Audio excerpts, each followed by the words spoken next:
What are the best investments for maximizing the growth of your portfolio and minimizing downside risk? I've always said that these two in combination are extremely important. Now, a staple for many investors are the very popular S&P 500 ETFs like SPY or VOO. And when looking for an alternative investment, I always like to try to find those that use a more creative way of asset allocation that sets it apart from the major indexes like the S&P 500, because that way it gives a portfolio an edge for the future. I mean, what is the point if majority of investments are market cap weighted with big tech at the top? You're not giving yourself diversification, and especially right now given the growing risk of a correction with heightened levels of volatility. So jumping into a market like this poses a lot more risk than rewards. And I have emphasized this in my previous videos, like using JEPQ High Income ETF as opposed to the QQQ. So today I'll be covering an ETF that has historically been able to match the S&P 500, but most importantly, can right now give investors risk-averse exposure to alternative growth with substantial dividends,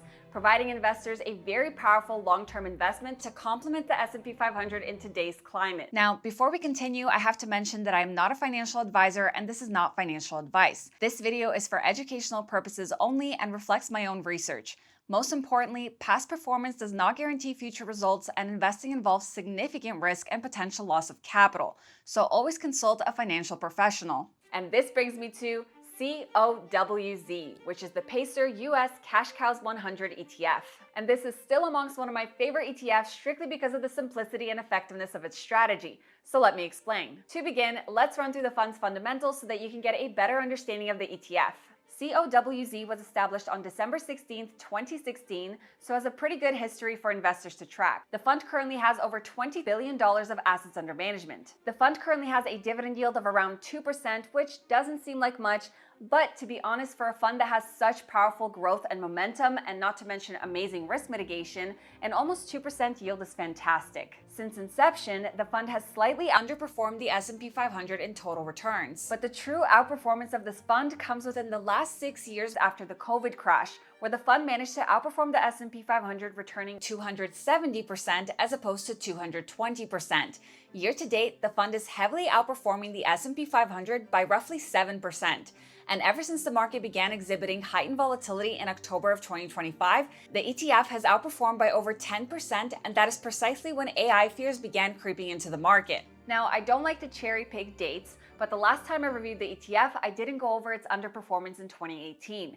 And the very reason the ETF underperformed in 2018 could give us clues into its potential outperformance in 2026 and onwards. And it all has to do with interest rates. And this is something I did not mention in my previous video, and it is crucial to understand it today. So how does this ETF work, and why is it, in my opinion, a strong complement to a portfolio in 2026 and onwards? To begin, COWZ starts with the Russell 1000 index and screens companies based on their average projected free cash flow and earnings for the next 2 fiscal years. So companies with negative earnings or free cash flow are filtered out, and the remaining companies are ranked according to their 12-month free cash flow yield. And then the top 100 names are included in the index, with individual company weightings capped at 2%.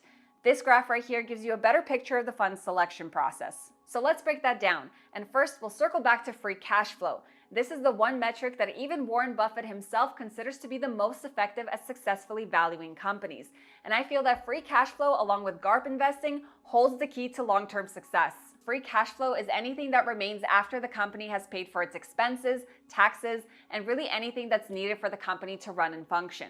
A company's free cash flow can be used to pay down debt, pay dividends to investors, do stock buybacks, or expand the business through other means. A company with a positive free cash flow indicates that it is generating more cash than it needs to maintain operations, and is then able to utilize that surplus to invest in growth or provide a dividend.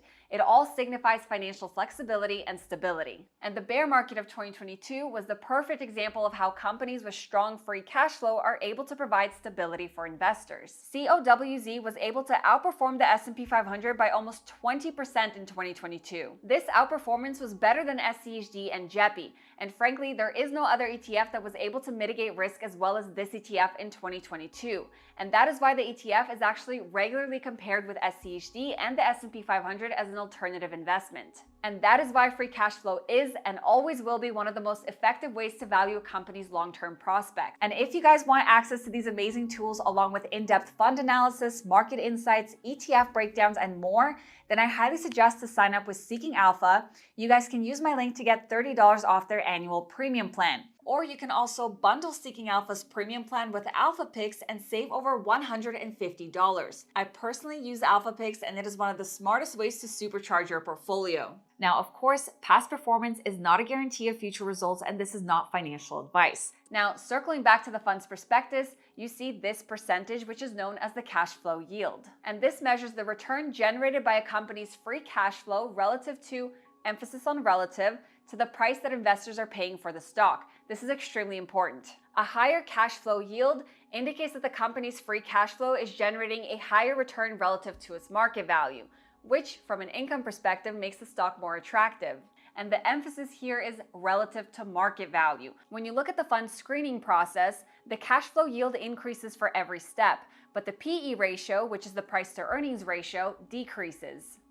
And the price to earnings ratio is a very common metric used to determine whether a company is trading at a fair valuation. Now, just for reference, negative free cash flow suggests that a company is using more cash than it generates, which means that they may require external financing, resulting in reduced financial flexibility. And companies that have the lowest amount of free cash flow are the ones that are most sensitive to interest rate hikes. And that is why the ETF was able to mitigate risk so well in 2022, as interest rate hikes didn't really affect its underlying holdings. So companies that have the highest levels of free cash flow are often considered highly favorable and preferred choices for investors, which is why the ETF has gained so much popularity. And really everything else about a company, whether it's sales, branding, or good management, don't really have as much of an impact as it all simply points towards free cash flow. Now, COWZ currently has 103 different stocks in its holdings, and it is rebalanced every quarter. When you look at the fund's holding breakdown, you can see a rather strong emphasis on energy stocks, along with consumer cyclicals, industrials, and healthcare. What's really important to remember is that certain sectors of the market generally exhibit higher levels of free cash flow due to their business models or industry dynamics. Statistically, sectors with the highest levels of free cash flow include energy, consumer goods, healthcare, and technology.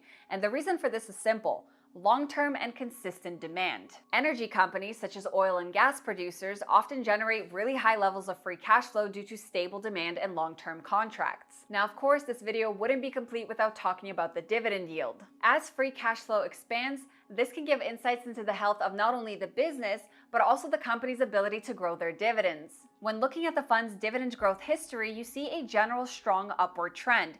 Yes, you had 2 years where the trend was broken, but again, there's always going to be some sort of a minor hiccup. So if you're an investor that is focusing on dividend income and dividend growth, don't let that deter you, because at the end of the day, total return is what's most important. Now, going back to the fund's prospectus, there's one thing that I wanted to highlight, and that is the average projected free cash flow and earnings over the next 2 fiscal years. This is especially effective because it is using forward-looking data to evaluate companies.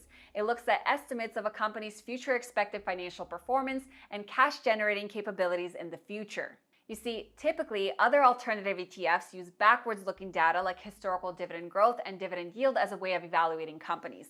But dividends are simply a byproduct of free cash flow. So every time I find a fund that emphasizes forward-looking data, it really catches my attention. Other aspects of the ETF that really help it stand out for investors is, for one, its even spread of assets. The fund only allocates around 2% for every holding, and therefore it is not top heavy, and this adds an extra step to mitigate risk. Okay, so moving on, let's talk about the future prospects of the ETF. And this kind of circles back to its underperformance in 2018. You see, at this point right here, interest rates were cut rather rapidly. And as we all know, companies that rely on external financing for their growth prospects are heavily affected by interest rates. The lower the interest rates are, the cheaper it is for them to borrow money and finance rapid growth. So the moment we saw a rate cut is when big name technology and growth companies saw a very strong rally. And that is why this ETF underperformed in 2018. Strictly because of its emphasis on companies that are resilient to interest rate hikes, giving it a rather muted performance during this time frame. But now, looking forward into 2026, the Fed has made it very clear that they do not plan to cut interest rates anytime soon, and the probability of no rate cuts sits above 90% roughly until the end of 2026. and in fact, a rate hike is potentially on the table. This is all driven by growing concerns about sticky inflation, fueled by tariffs and the ongoing crisis in the Middle East, which is pushing oil prices higher. As we know, oil prices trickle into every aspect of the economy and are one of the primary drivers of inflationary pressure. Simply overlay oil prices with CPI data and you can see how strongly the two correlate. So if we think about it, there's a high chance of higher interest rates for the next few years. And unless the economy goes into a recession, there's likely no need for rapid rate cuts. And that is why COWZ can be a fantastic investment, because it puts itself in a position of continued growth strictly because of its emphasis on free cash flow. Now, I do have to say that there are some issues with the fund, most notably the high expense ratio of 0.49%, which I find rather ridiculous. I mean, this puts it in line with high-income ETFs. Warren Buffett has even mentioned in his annual letter that common yardsticks such as dividend yield, the ratio of price to earnings or book to value, and even growth rates have nothing to do with valuation, except to the extent they provide clues to the amount and timing of cash flows into and from the business. And that is all for this one. If you haven't yet, make sure you subscribe to my channel and hit that thumbs up button for the YouTube algorithm. Thank you guys so much for watching, and I will see you in my next one. Bye!